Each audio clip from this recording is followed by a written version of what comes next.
Welcome to Spitbucket. This week we have something really special for you. Benoit Gouez. Perfect. There we go. Benoit is a chef de cave at Moet, which means he basically makes the world's most popular wine. Would that be pretty close? The most loved champagne in the world. There we go. That's exactly that. And he's out here in Australia launching the 2002. And as we've said before, 2002 is a fantastic vintage. Vintage is always interesting because in champagne it's the ultimate expression in terms of quality and I would say personal vision. But that's the exception. You know, the rule in champagne is really to blend across several vintages in order to achieve a very, very consistent style. That is what Moet Imperial is about. You know, it's really a classic champagne, consistent in its quality, in its style.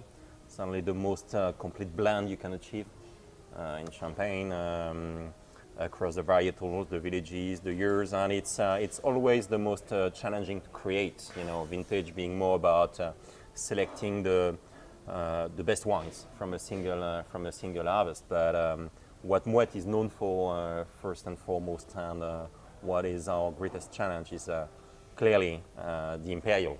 Okay, it's clearly a popular style. Because it is, I think it's so complete that it has that very special quality of being accessible and spontaneous and easy to appreciate whatever the circumstances. I mean, it must be an incredible challenge for the number of bottles that you make to get that consistency across. Yes and no. Actually, often in wine, people like to associate being small with quality, when in champagne, big is beautiful. You have to understand that Champagne is a very small region located on the northeast of France, where the climate is quite tough, and due to our climate, quality can vary a lot. Sure. And that means that from one year to another one, we can have great variations of quality. It can be outstanding one year and very bad another year. That's the reason why a long time ago, the Champenois have decided to blend across different years to achieve more consistency. And delivering a champagne with great consistency is really the Grail. It's really what we're looking for. And the largest your vineyards, the most diverse your grape supply, the more chances you get in order to cherry pick the right wines to recreate your wine with great consistency year after year. And Moet clearly owns the largest estate in Champagne. By far, we're 4 times bigger in terms of vineyard ownership compared to the second largest. Yep.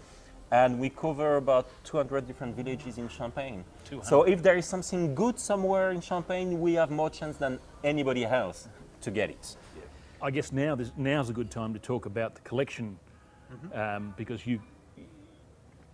what you do is quite interesting in that when you release a new vintage, you link it to those vintages from the past that have some connection. What I love is that by looking at the past, we think of the future, you know, and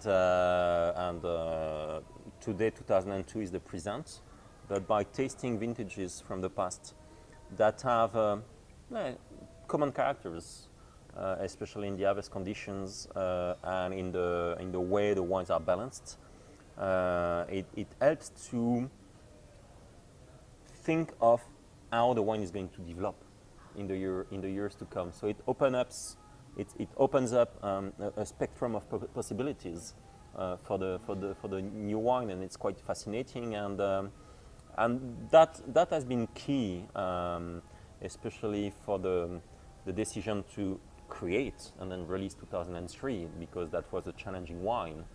Many Champenois were thinking that the acidity was too low for the wine to age well.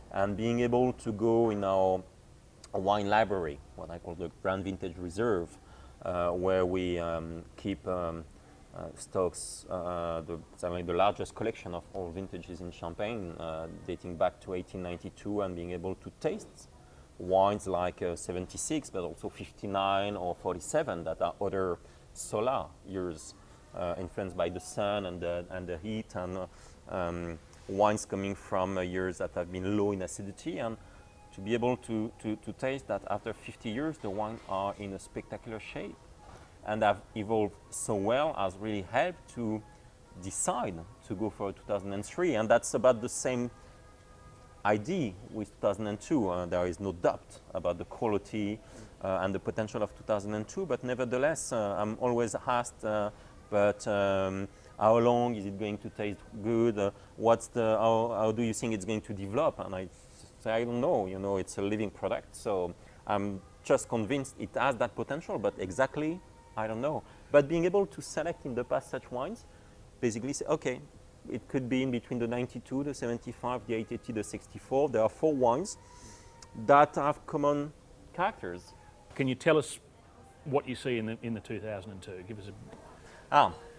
I would say when in Imperial, you know, Imperial is all about fresh, bright flavors of, let's say, just freshly ripe fruits, citrus fruits, white flesh fruits, apple, pear, white peach, you know, fresh and crisp. In the vintage, there is another level of maturity. So it's more about it's more about apricot, about yellow peach, plum, more, let's say, summer fruits, you know, with more flesh, with more pulp, with more maturity, but also due to the 7 years in the cellars. In the case of Imperial, it's 2.5 years of maturity. That is already 2 times the Champagne minimum the legal, by law. You know, sure. the legal time is 15 months Yep. in Champagne for non-vintage, 3 years for vintage, and at Moet we double the time.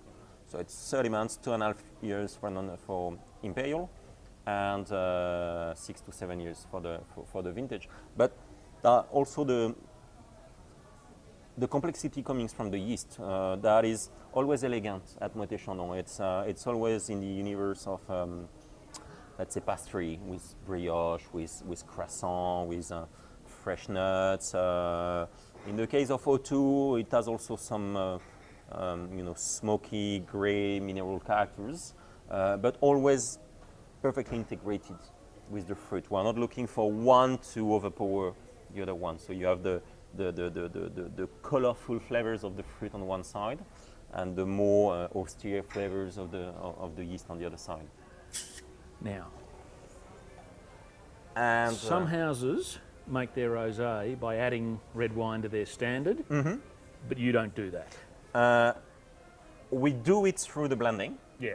That means we do it through blending red and white, but the rosé vintage is a blend on its own. Yes. It means it's not the white plus red wine. Yeah. We always start again, just because, and you know, if the white is balanced on its own, Then that is the red goal. wine, You know, must throw it out. if you come with 15-20% of red wine, you know, you just disturb the blend. So how can you I have had exactly that argument with certain of your compatriots, and they look at me and say, well, we made the best wine we could, and then we added red wine to and I don't understand that. I don't neither. So But we won't name them. it means that in the case of Moet, every single wine is a blend on its own. You know, it's not a variation of another blend. It's a creation on its own, including for the rosé vintage that has been part of our range for almost a century now. And O2, well, most of the time we like to propose our vintage in both colors. There are a few exceptions, but the rule at Moet is really to propose both colors, white and rosé, in the same vintage. But to me, it's a chance to have a second interpretation of the same year.